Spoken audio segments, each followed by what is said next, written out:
নমস্কাৰ বন্ধুসকল, welcome to my YouTube channel Assam career job. আজি পুনৰ আপোনালোকৰ বহুত ভাল খবৰ আহিছে। ADR 3.0 যি 2026 বৰ্ষৰ 26,500টা পদৰ আহিবলগীয়া আছে। তাৰ চিলেকশ্যন প্ৰচেছসমূহ কেনেকুৱা হ'ব বা চেঞ্জ হ'ব নেকি আগৰবাৰতকৈ, এই সকলোখিনি কথা এই ভিডিঅ' যোগে আলোচনা কৰা হ'ব। চ' যদি ভিডিঅ'টো ভাল পায় ভিডিঅ'টো লাইক কৰিব পাৰে, লগত চেনেল ছাবস্ক্ৰাইব কৰি দিব পাৰে এনেকুৱা ধৰণৰ ভিডিঅ'সমূহ প্ৰতিদিনে পাই থাকিব। আৰু আমাৰ হোৱাটছআপ চেনেল ভিডিঅ' ডেছক্ৰিপশ্যনত দিয়া আছে, তাত গৈ ফ'ল'টো কৰি দিব পাৰে। তেতিয়া আপোনালোকে ডেইলি জবৰ আপডেটসমূহ পাই থাকিব পাৰিব। আৰু ভিডিঅ'টো যিমান পাৰে সিমান বন্ধুজন শ্বেয়াৰ কৰি দিয়ক, যাতে সকলো বন্ধুৱে ডেইলি জবৰ আপডেটসমূহ পাই থাকিব পাৰে। আৰু ইয়াৰ সকলোখিনি প্ৰচেছ আপোনালোকক বুজাই দিব, চিলেকশ্যন প্ৰচেছটো কি হয়, লগতে কিবা চেঞ্জ হ'বলগীয়া আছে নেকি বা কি হয়, সকলোখিনি কথা জনাই দিয়া হ'ব। আহক আজি ভিডিঅ' আৰম্ভ কৰোঁ। আপোনালোকে নিশ্চয় গম পায় ADR 3.0 ভেকেঞ্চিখিনি আপোনালোকৰ জানুৱাৰী ফেব্ৰুৱাৰী মাহত আহিবলগীয়া সম্ভাৱনা আছে। চ' এই ভেকেঞ্চিখিনি চিলেকশ্যন প্ৰচেছসমূহ কি হ'ব বা এপ্লাইসমূহ কেতিয়াৰ পৰা ফুল্লি ষ্টাৰ্ট হ'ব, সকলোখিনি কথা জনাই আছোঁ। ভিডিঅ'টো আৰম্ভ কৰাৰ আগতে মই আপোনালোক জনাই দিব বিচাৰিছোঁ, যদি আপোনালোকে ADR 3.0 এক্সাম দিম বুলি ভাবিছে, চ' প্ৰিপেৰেশ্যনসমূহ এতিয়াৰ পৰাই কৰিব লাগিব। মানে এতিয়াৰ পৰাই পঢ়া শুনা কৰিলেহে আপোনালোকে চিলেকশ্যনসমূহ লাভ কৰিব পাৰিব। কিয়নো ADR 3.0 বহুত এটা কম্পিটিশ্যন হ'বলৈ গৈ আছে। চ' এতিয়াৰ পৰাই পঢ়া শুনা কৰক, তেতিয়াহে আপোনালোকে চিলেকশ্যনসমূহ লাভ কৰিব পাৰিব।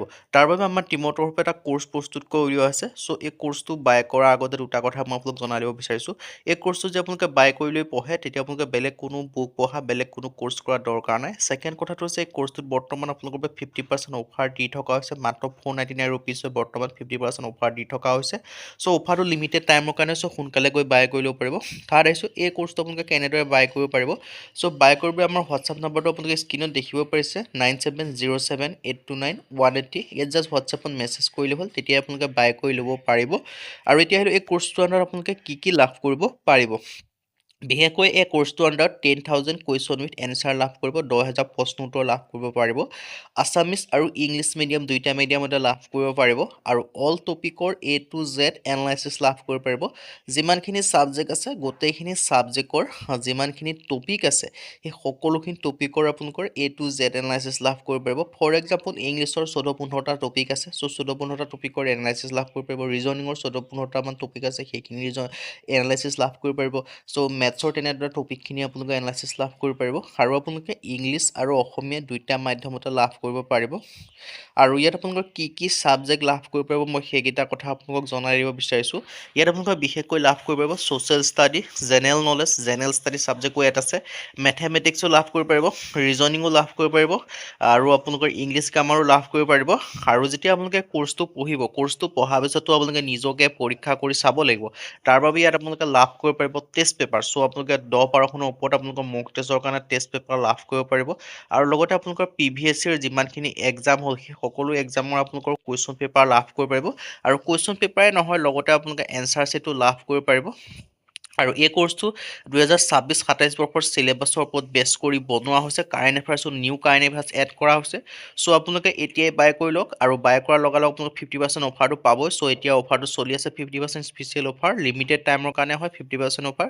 চ' ইয়াৰ আমাৰ হোৱাটছআপ নম্বৰটো স্ক্ৰীণত দেখিব পাৰিলে, 9707829180। তাৰ আপোনালোকে হোৱাটছআপত জাষ্ট মেছেজ কৰিলে বাই কৰি ল'ব পাৰিব। আৰু এই কোৰ্চটো বাই কৰি লোৱাৰ পিছত বেলেগ কোনো কোৰ্চ কৰা বা বেলেগ কোনো বুক পঢ়া দৰকাৰ নাথাকে। সকলোখিনি ইলিমেণ্ট আপোনালোকে লাভ কৰিব, সকলোখিনি আপোনালোকৰ বাবে এনাফ হ'ব। আৰু ছেকেণ্ড যিটো কথা হৈছে, কোৰ্চটোত বৰ্তমান 50% অফাৰ দি থকা হৈছে। চ' সোনকালে গৈ আপোনালোকে বাই কৰি ল'ব পাৰে। ইয়াত আপোনালোকে সকলোখিনি লগালগ আপোনালোকে কোৰ্চটো পাই যাব।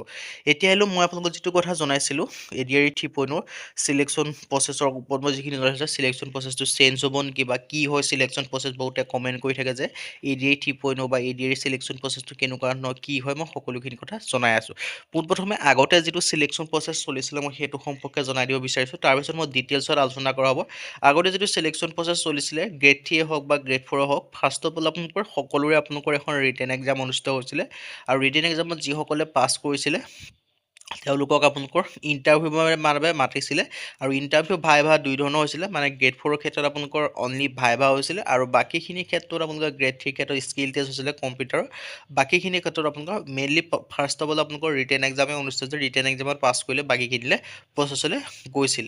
ৰিটেন এক্সামিনেশ্যন আপোনালোকে দেখিব পাৰিছে, the is the first and the most crucial step of all application. যিমানখিনিয়ে এপ্লাই কৰিব, সকলোখিনি যিটো ফাৰ্ষ্ট ষ্টেজ হয়, সেইটো হৈছে ৰিটেন এক্সাম। আৰু ৰিটেন এক্সামটো আপোনালোকৰ হয় অবজেক্টিভ অবজেক্টিভ টাইপৰ কুৱেশ্যন বেচিছ হয় আপোনালোকৰ চাৰিটা উত্তৰ থাকিব সেই হিচাপত আপোনালোকৰ ৰিটেন এক্সাম অনুষ্ঠিত হ'ব আৰু 8 হওক 10 হওক 12 হওক বা গ্ৰেজুৱেশ্যন হওক এনেকুৱা লেভেলৰ আপোনালোকৰ এক্সাম হ'ব তাৰপিছত আপোনালোকৰ স্কিল টেষ্ট বা ইণ্টাৰভিউ হ'ব আৰু তাৰপিছত যেতিয়া এইখিনি প্ৰচেছটো পাৰ কৰি যাব তাৰপিছত আপোনালোকৰ অনুষ্ঠিত হ'ব ডকুমেণ্টছ ভেৰিফিকেশ্যন আৰু ডকুমেণ্টছ ভেৰিফিকেশ্যনটোত আপোনালোকৰ যদি পাছ হৈ যায় তেন্তে ফাইনেল আপোনালোকে চিলেকশ্যনসমূহ লাভ কৰিব পাৰিব চ' এইকেইটা প্ৰচেছত আপোনালোকৰ যিটো হয় চিলেকশ্যন প্ৰচেছ বা চিলেকশ্যন প্ৰচেছটো এইটো প্ৰচেছত চলি আছে কিন্তু এতিয়া হ'লে ADR 3.0 কি হ'ব বা ADR 3.0 চিলেকশ্যন প্ৰচেছটো কি হ'ব যিখিনি আহিবলগীয়া ভেকেঞ্চি আছে তাৰ ক্ষেত্ৰত চিলেকশ্যন প্ৰচেছটো কি হ'ব ইয়াৰ ক্ষেত্ৰতো প্ৰায় ছেমে হ'ব ফাৰ্ষ্ট অফ অল আপোনালোকৰ ৰিটেন এক্সাম অনুষ্ঠিত হ'ব চ' ৰিটেন এক্সামত আপোনালোকৰ কি ছাবজেক্ট থাকিব জেনেৰেল নলেজ থাকিব ৰিজনিং থাকিব মেথছ থাকিব ইংলিছ থাকিব এইকেইটাৰ ছাবজেক্টৰ ওপৰত আপোনালোকৰ ৰিটেন এক্সাম অনুষ্ঠিত হ'ব তাৰপিছত আপোনালোকৰ দ্য পেটাৰ্ণ ডিফায়াৰৰ গ্ৰেড 3 গ্ৰেড 4 পোষ্টৰ ক্ষেত্ৰত তাৰপিছত আপোনালোকৰ এইখিনি ৰিটেন এক্সাম অনুষ্ঠিত হ'ব তাৰপিছত আপোনালোকৰ যিখিনি ৰিটেন এক্সামটো অনুষ্ঠিত হ'ল ন ৰিটেন এক্সাম পাছ কৰাৰ পিছত আপোনালোকৰ ডকুমেণ্টছ ভেৰিফিকেশ্যনৰ কাৰণে মাতিব আপোনাৰ তাৰপিছত ইণ্টাৰভিউৰ ক্ষেত্ৰত আপোনালোকে ইণ্টাৰভিউ সকলো ক্ষেত্ৰত নহয় মানে গ্ৰেড 4 ক্ষেত্ৰত ইণ্টাৰভিউ ভাইবা হ'ব বাকীখিনি ক্ষেত্ৰত আপোনালোকৰ স্কিল টেষ্ট হ'ব গ্ৰেড 3 ক্ষেত্ৰত আৰু ইয়াৰ ক্ষেত্ৰত কি ছাবজেক্ট আহিব সেইকেইটা জনাই দিব বিচাৰিছোঁ গ্ৰেড 3 ক্ষেত্ৰত আপোনালোকে ধুনীয়াকৈ দেখিব পাৰিছে চ' এইকেইটা ছাবজেক্টৰ ওপৰত কুৱেশ্যন আহিব আৰু ইয়াত আপোনালোকৰ ইম্পৰ্টেণ্ট পইণ্ট কিছুমান দিয়া থাকে এটা কুৱেশ্যনত 1 মাৰ্ককৈ থাকে আৰু নিগেটিভ মাৰ্কিং 0.5 থাকিব যদি 2 নম্বৰ কুৱেশ্যন থাকে আৰু টাইম থাকিব 3 ঘণ্টা আৰু অবজেক্টিভ MCQ কুৱেশ্যন হয় আৰু এইকেইটা প্ৰচেছতে আপোনালোকৰ যিটো চিলেকশ্যন প্ৰচেছসমূহ হয় মই চিলেকশ্যন প্ৰচেছসমূহ জনাই দিছোঁ এইকেইটা প্ৰচেছতে আপোনালোকৰ চিলেকশ্যন প্ৰচেছসমূহ হ'ব আছামিজ বড়ো বেংগলী ইংলিছ এই গোটেইকেইটা লেংগুৱেজতে আপোনালোকে কুৱেশ্যন পেপাৰসমূহ দেখিবলৈ পাব আৰু স্কিল টেষ্ট আৰু ইণ্টাৰভিউ হ'ব স্কিল টেষ্ট আৰু ইণ্টাৰভিউৰ ক্ষেত্ৰত আপোনালোকৰ বাকী যিখিনি গ্ৰেড 4 ক্ষেত্ৰত কোনো আপোনালোকৰ কম্পিউটাৰ টেষ্ট নহয় অনলি ভাইভা হ'ব বাকী গ্ৰেড 3 ক্ষেত্ৰত আপোনালোকৰ কম্পিউটাৰ টেষ্ট ল'ব পাৰে চ' লয় আৰু গ্ৰেড 4 ক্ষেত্ৰত প্ৰেক্টিকেল নলেজৰ ওপৰত কুৱেশ্যন সুধিব পাৰে পাৰ্চনেল ইণ্টাৰভিউ যেনেকৈ পাতে তেনেকৈ কুৱেশ্যন হ'ব তাৰপিছত আপোনালোকৰ ডকুমেণ্টছ ভেৰিফিকেশ্যন হ'ব আৰু ডকুমেণ্টছ ভেৰিফিকেশ্যনৰ ক্ষেত্ৰত আপোনালোকৰ education certificate age proof caste certificate disability certificate এইবিলাক চাৰ্টিফিকেট আপোনালোকৰ প্ৰয়োজন হ'ব তাৰপিছত আপোনালোকৰ ফাইনেল মেৰিট লিষ্ট আহিব ৰিটেন এক্সাম স্কিল টেষ্ট ইণ্টাৰভিউৰ ওপৰত চ' এইখিনি প্ৰচেছ হয় চ' এইখিনি প্ৰচেছৰ ওপৰত ভিত্তি কৰি আপোনালোকে চিলেকশ্যনসমূহ লাভ কৰিব পাৰিব চ' এইখিনি হয় আৰু ইয়াত ধুনীয়াকৈ ডিটেইলছখিনি দেখিব পাৰিছে চ' এটা সুযোগ হয় এটা সুবিধা হয় চ' যদি আপোনালোকে এতিয়াৰ পৰা পঢ়া শুনাসমূহ ষ্টাৰ্ট কৰা নাই আপোনালোকে পঢ়া শুনাসমূহ ষ্টাৰ্ট কৰি দিয়ক কিয়নো তেতিয়াহে আপোনালোকে চিলেকশ্যনসমূহ লাভ কৰিব তাৰ বাবে আমাৰ টিমতৰ পৰা যিটো কোৰ্চ প্ৰস্তুত কৰা হৈছে সেই কোৰ্চটো বাই কৰিলেও পঢ়িব পাৰে এই কোৰ্চটো যদি বাই কৰিলেও পঢ়ে বেলেগ কোনো কিতাপ বা বেলেগ কোনো বুক পঢ়া দৰকাৰ নাই ইয়াত আপোনালোকে সকলোখিনি এলিমেণ্ট বা সকলোখিনি বস্তু লাভ কৰিব পাৰিব চ' ইয়াৰ যিটো কোৰ্চটো বৰ্তমান প্ৰাইচ হয় সেইটো আপোনালোকৰ 50% অফাৰ দি থকা হৈছে 499 হয় আৰু এই কোৰ্চটোত বেলেগ বুক বা বেলেগ কোনো কিতাপ পঢ়া দৰকাৰ নাই আৰু এই কোৰ্চটোত আপোনালোকে কি লাভ কৰিব জনাই দিছিলোঁ 10,000 কুৱেশ্যন উইথ এনচাৰ লাভ কৰিব পাৰিব